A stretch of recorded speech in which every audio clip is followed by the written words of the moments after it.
कंस बतक अच्छी गोटे व्यवस्था कर दिया यार भर रही खाइबे पीबे पानी पहरा पहरी खियाखुई सब विभिन्न प्रजातिर व्हाइट पेकिन खाकी कैम्पबेल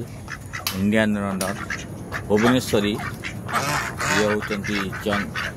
चंदेरी बहुत प्रकार अच्छे खाकी कैम्पबेल छोट किंतु अंडा बहुत दिए ये जो बड़ बड़ देखुं ये हूँ व्हाइट पेकिन से मांस हंस दीटा शोभावर्धन करने अच्छा एमती गोटे टेम्परारी सेड कर दिखाई ता देहरे ऊपर आम देचु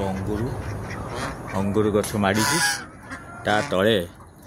ग्रीन नेट बाउंडेरी ता भर से निरापद रही ये आम बैकयार्ड बतक फार्म।